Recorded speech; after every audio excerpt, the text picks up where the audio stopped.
Hey guys, and welcome to my channel. I just had a wonderful evening out celebrating a birthday with a family member. And, I'm having a quiet ride home. And a lot of times I drive in silence. I'm not out just blasting music, low vibrational music. And, I'm driving peacefully and in deep thought. It's a great time to meditate.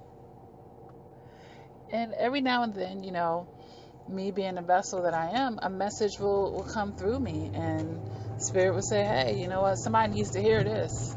And I'm like, you know what, I gotta listen to it. So here we are making this video, and we're talking about self-sabotage here, because you know what, the narcissist is very self-sabotaging. As much as they try to set people up for their benefit, ultimately, and even before ultimately, they are certainly self-sabotaging. But I want to focus more on the survivor, because they definitely self-sabotage as well. And this is something that, I want survivors to really face themselves in the mirror about, so that you can graduate from this and, end this cycle in your life.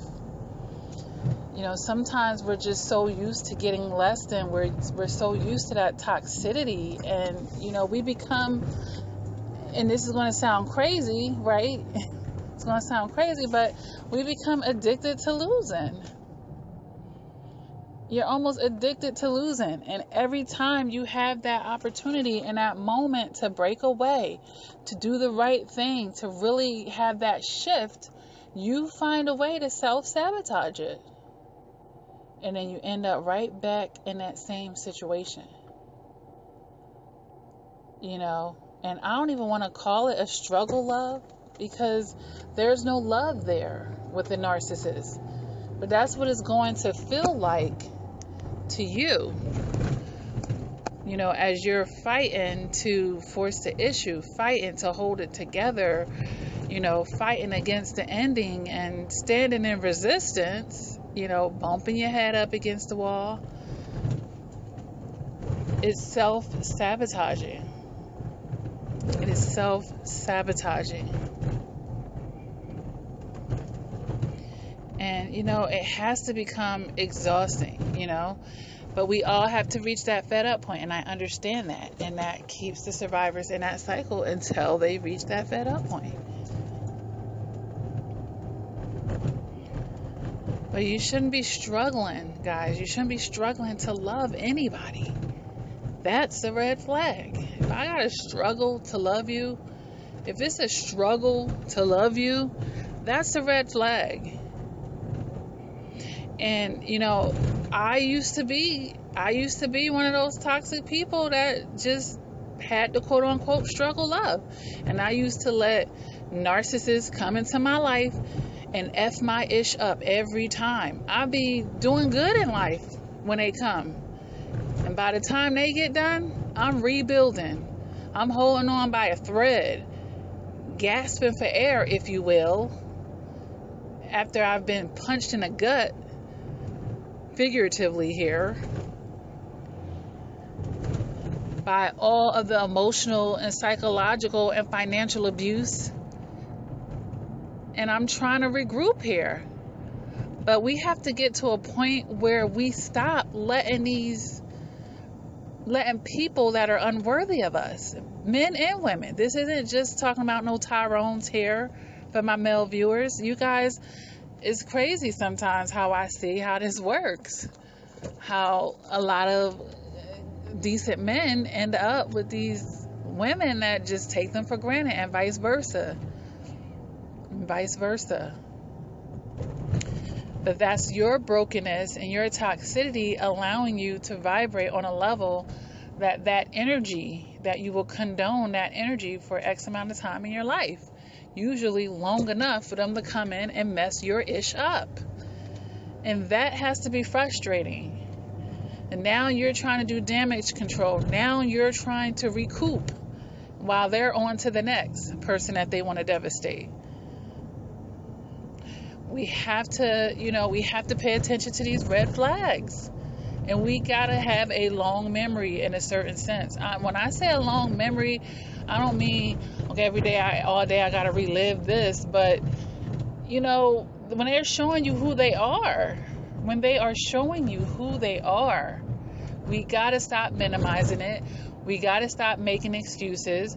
We gotta stop, you know, still saying, you know, I'm gonna put the rosy colored glasses back on because I don't want to believe it. You know, I'm going to have the Stockholm syndrome and put them on the throne for a drop of kindness, for a insincere apology, or just because they make my flesh feel good, which is, you know, that's a little sickening once you get healthy minded, because it's like, how can you even be turned on by somebody that's been so nasty and disrespectful to you? Like someone that they don't deserve to smell it, touch it, none of that. Get pleasure off of you, none of that. Intertwine with your soul and spirit, none of that. Come into the most intimate parts of your body, none of that. So we have to get away. Love is not supposed to be a struggle. Because now we have to question, what are we being loyal to? That's not being loyal to love. That's being loyal to toxicity. Loyal to your brokenness. Okay? And basically loyal to a narcissist and their agenda. You're sacrificing yourself. You're getting less than again. We have to stop. You know, you have a good thing going on in your life. You have blessings. God's trying to promote you, and you let people penetrate your life and bring you down and mess your ish up that you worked hard for. And then guess who has to pick up the pieces when you're dealing with people like this? You. They leave you to pick up the pieces every time. Can you recover? Yeah, you can. You can recover, but you working real hard at that point. Because now you're trying to even get back to where you were so that you can proceed again. And, you know, we have to be like, enough is enough. I'm never going to let nobody come into my life, come into what I've worked hard for, and ruin my ish again. I'm going to take control of that. And as soon as I see that BS, as soon as I see what they on, I'm getting them out of there. They're not controlling my life. I'm not putting them on the throne. I'm not, you know, I'm not one of their servants down here jumping when they say how high. You've come too far. You got to protect your assets, and that goes beyond material. Your mind is an asset too. Your health is an asset too.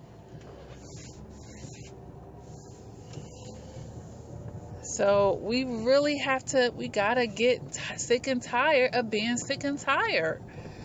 I know you guys got, you know, some of you are like, here we go again. You know, trying to go to the next level in life, and that person is just dragging you down like a crab in a barrel. And it's dead weight that you need to let go of so that you could be lighter on your feet. And you don't deserve it. Especially since everything that you've gone through. So we have to stop inviting it into our lives, guys. We have to wise up. We have to step into our logic.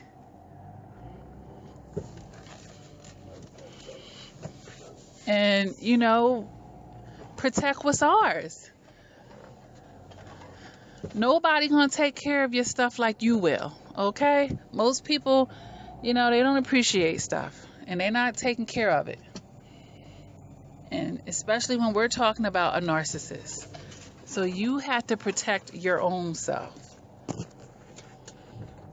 Your children are dependent on that. That's their inheritance. You gonna come let a narcissist, you know, mess it up or scoop it up right under your nose, like, because you know they coming to take. On some shape, form, or fashion. They just coming to take. And you know what you're dealing with here. But you have to be willing to stand up for yourself and protect what you have. You know, they're not bringing nothing to the table, but they're taking everything off of the table, and then they trying to walk out with the table. Then they trying to walk out with the table.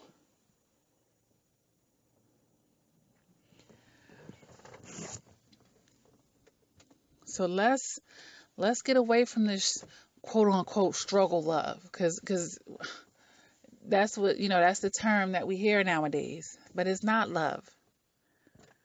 It's not love. Let's move away from this stuff, guys. Let's get sick and tired of sick and tired. Enough of letting people come in and mess your ish up. I'm telling you. And you like, damn, like, I'm recovering from it, but look at how much further I could have been if I didn't fall for the BS again. You know? And we love our kids and everything, but you could even think about that. For those of you who ended up having a child with the narcissist, and you're like, damn, like, like I could have saved that baby for somebody that actually respected me, for somebody that actually cared about me, for somebody that was actually going to be by my side and actually really be with me till death do us part, even make me a wife or a husband. And not bring drama into my life, not get me pregnant and run off. Now I gotta go through the pregnancy for the women out there. Sometimes giving birth by yourself. Then get back on my feet, take the financial hit a lot of time, and they want to run away from this and that. And then for the dudes dealing with the baby mama drama for how many decades? Just to be able to be a part of your child's life.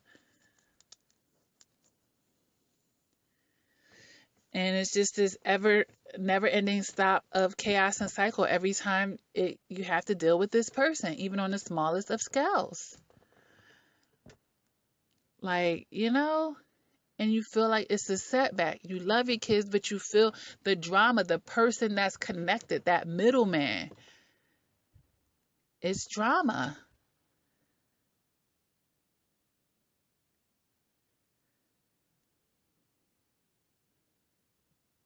So we have to really critique. We have to evaluate. We have to slow our roll. We have to not prematurely attach to people. We have to see them red flags. And we have to protect what we got, like, for real. Like, stop giving any and everybody an opportunity to sit at your chance at your table, because everybody is not worthy. Everybody's not worthy. You're not an equal opportunity employer. That's not, and they're not even, they say they are, and they ain't even equal opportunity per se. Because trust me, you will get disqualified when you're not worthy. You're disqualified. You're unhired, or you are fired and let go, laid off, all of that. Okay? Even the people that say they're equal opportunity is not equal opportunity. Okay? They're going to have some prejudice. They're going to use some discretions. They are going to separate this from that. They are going to say yay or nay to this and that. You have to do that because you already know what you're dealing with. You see what kind of caliber of people are out there. You can see how unworthy a person can be and how devastating that can be on your life. You gotta be more discriminating. Got to. Everybody ain't for everybody. And you have learned the hard way, survivors. And enough of that is no more of that. Take those lessons. Take the lessons. And let that be it. Like, look, I ain't never going to be taking less than again. I ain't never letting nobody come up and messing up my ish. I'll let you go before you do that. I ain't going to be crying and complaining and trying to convince you and change your mind and throwing all my precious energy into that. Are you kidding me? We're getting too old for all of that. We are getting too old for all of that. And time and energy is precious. Time you can never get back. And they're energy vampires. So you might even have to recuperate your energy after a cycle of dealing with them, or even a situation, a moment of dealing with them, depending on how bad they are.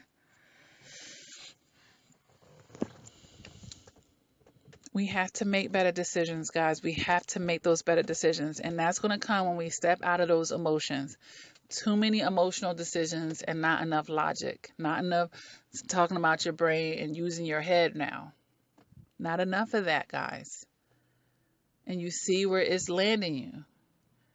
You keep making these heart over head decisions and you see what it's doing, guys. You can't, that's not how you want to go about things. Am I telling you to be cold-hearted and ruthless and da-da-da-da-da? No. But you don't need to be cold-hearted and ruthless to yourself, because that's what you're doing every time you sign up for that lesson. Every time you come and let somebody come and mess your ish up. You have a good thing going in life. You got momentum going in life. And bam, you bring the worst person you let penetrate into your life. And they're poisonous and they're toxic. And you see how that affects your life. Like dominoes falling down and you trying to pick them up. All right, guys. So please, please, let's stop sabotaging. All right. It's a pep talk. Every now and then I put these pep talks out because, you need to hear it. It's like a friend talking to you. You don't deserve that. It's time to be a friend to yourself now. If you was your friend, if it was two of you and you seen yourself going through all of that, it would break your heart every time you see that person doing that again. Like a train wreck waiting to happen. It's coming. It's only a matter of when. If we don't start reprogramming ourselves. All right, guys? Keep doing the work, guys. In the description, if you want to find out more about me and what I offer, is down in the description, guys. All right. Thank you for visiting my channel. To those of you who are newcomers, like the video, subscribe. Subscribe if you like where I'm coming from. Emotional maturity is important. They don't teach this in school. You can't just be book smart. You need to have relational pearls. You need to understand how this works, because that's all we have with everything in life. Relationships with people, places, and things. Either they're in balance or off balance. And we're trying to just find that balance oftentimes. All right. So, I have a lot of videos on this channel to help you guys do that. Take advantage of it. Take what you can that speaks and resonates with you to help you on your journey. But, the sabotage is real. People have sabotaged so much, and, it could create regrets and bitterness. But I'm going to tell you this, if you still have breath in your body, you waking up healthy and everything, all is not lost. You might have to start over again, but this could be your last time doing that. And this time you can build on solid foundations. And now you're going to be a brick house instead of something that's built out of haze and straws. And that big bad, and I ain't even going to call him the big bad wolf. When the wolf comes, he ain't blowing your ish down no more. He ain't going to be able to. Because he ain't even that strong, okay? All right, guys. Please take heed, because it's just seeing that over and over. I see it all the time, guys. And we got to stop self-sabotaging, all right? With that being said, guys, keep doing the work. And never give up on yourself, all right? And until next time, please take care.